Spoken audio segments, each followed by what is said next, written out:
membahas terkait kasus Brachistochrone. Di sini Brachistochrone ini berasal dari kata brachisto yang artinya cepat dan chron itu yang artinya waktu. Nah, jadi Brachistochrone itu merupakan problem waktu terpendek.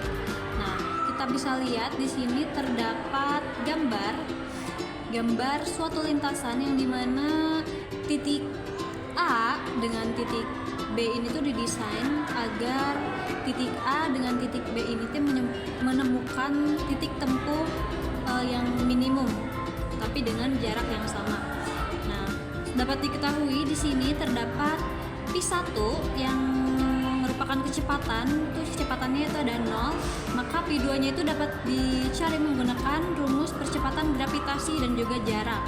Nah, di sini terdapat rumus atau persamaan gravitasi dan juga dapat diketahui bahwa P sama dengan ds per dt dan dt sendiri itu dapat diketahui yaitu ds per P. Nah, lalu waktu tempuh totalnya itu ada berapa? Ada apa? Itu yaitu ada ini. Ada T sama dengan integral dt. Ini tuh merupakan integral waktu yang dimana menghasilkan rumus atau persamaan berikut. Hasil berikut T sama dengan 1 per akar 2G integral akar 1 plus X aksen kuadrat per Y dy. Nah, dalam hal ini X di sini tuh merupakan fungsi dari Y, sedangkan X aksen sendiri tuh merupakan dx atau dy-nya. Nah, jika diidentifikasi dari hasil di sini ada akar 1 plus X aksen kuadrat per Y. Nah, dapat diidentifikasi fungsionalitas dari F. Nah, F ini tuh bergantung pada X. Nah, sedangkan X sendiri itu bergantung terhadap X aksen. Dan keduanya ini, X dan X aksen itu bergantung terhadap variabel Y yang ini.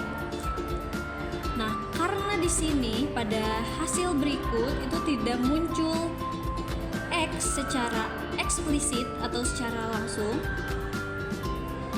hanya ada X aksen dan variabel bebas yang muncul. Nah, Lagrangian ini tuh tidak bisa bergantung pada X, maka dodo X dari F itu sama dengan 0 pada ruas kiri.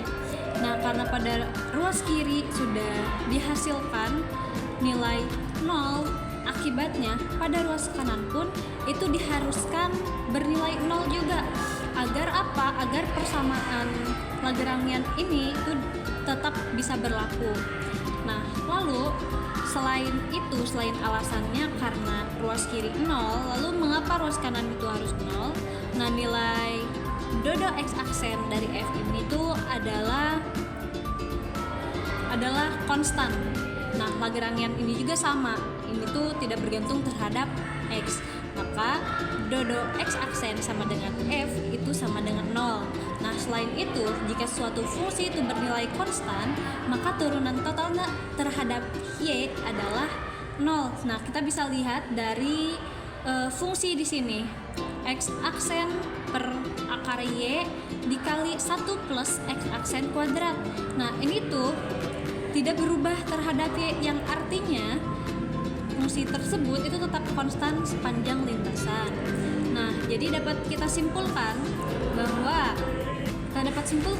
pada kasus Brachistochrone ini tuh ruas kanan bernilai 0 bukan hanya karena ruas kiri bernilai 0, tetapi Lagrangian ini tuh tidak bergantung secara eksplisit atau secara langsung atau secara jelas pada X. Nah, selain itu pada fungsi di sini merupakan besaran yang konstan sepanjang lintasan sehingga turunan terhadap Y-nya tuh tetap harus bernilai 0. Saya akan menjelaskan kasus geodesik di mana pertanyaannya itu sendiri adalah kenapa turunan dari geodesik ini sama dengan 0, padahal kalau misalnya turunan dari kasus bandul atau dalam lain itu ada hasilnya, tapi kenapa geodesik ini hasilnya turunannya 0. Jadi kita kenalan dulu kalau misalnya geodesik merupakan jarak terpendek antara dua titik. Jadi antara dua titik ini garis lurus adalah geodesik di bidang datar, namun jika tidak di bidang datar maka garis lurus bukanlah jarak terpendek. Jadi sebenarnya ini adalah pembuktian garis lurus adalah garis terpendek. Namun saya akan menjelaskan secara singkat yang tadi ditanyain saja. Jadi misalnya ada titik ini A dan B, maka kita bisa tarik ini menjadi delta S, Y jadi delta Y, dan yang di sini menjadi delta X. Ukurannya seperti itu, dan maka dapat ditulis delta S pangkat 2 sama dengan delta X pangkat 2 ditambah delta Y pangkat 2. Nah, maka akan limit delta X sama dengan 0 dan delta Y sama dengan 0. Nah, persamaan infinitesimal ds pangkat 2 dan sama dengan dx pangkat 2 ditambah dy pangkat 2, di mana ds adalah segmen panjang infinitesimal. Nah, karena di sini ada akar 2, ada pangkat 2, maka bisa dijadikan akar. Nah, di sininya, sehingga delta S sama dengan integral batas bawahnya x1, y1 atau batas atasnya x2, y2 ds. Nah, ds ini bisa kita tulis yang ini lagi nih persamaannya, maka menjadi begini. Mana delta S adalah panjang kupra dan diubah menjadi variabel bebas dan variabel terikat. Nah, kita misalin nih, kita mau X-nya sebagai variabel bebas dan Y-nya sebagai variabel terikat, maka ditulis Y sama dengan Y dalam kurung X, Y aksen sama dengan delta Y per delta X. Maka akan ditulis rumus delta S sama dengan integral x1 batas bawah x1 dan batas atas x2 akar 1 ditambah y aksen 2 dx. Nah, kenapa bisa ada 1? Karena dari dx ini kita keluarin dari akar, maka akan hasilnya 1, dan dy juga diturunkan menjadi y aksen. Nah, sebenarnya bisa juga kalau misalnya mau y-nya sebagai variabel bebas dan x sebagai variabel terikat. Nah, jadi kebalik dia sama rumus yang ini, bisa dibalikan seperti ini. Namun kita akan tinjau yang ini aja.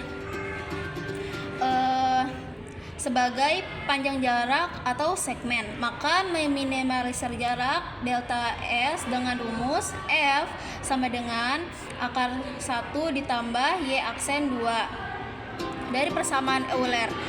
Nah, dan persamaan Euler sendiri yaitu do Y dari F dikurangi ddx dalam kurung do Y aksen dari F sama dengan 0. Nah, kita kan mau ngambil ininya nih, do Y dari F.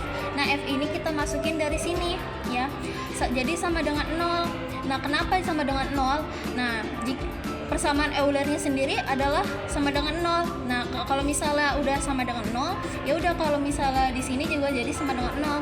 Nah, kenapa di sini udah diturunin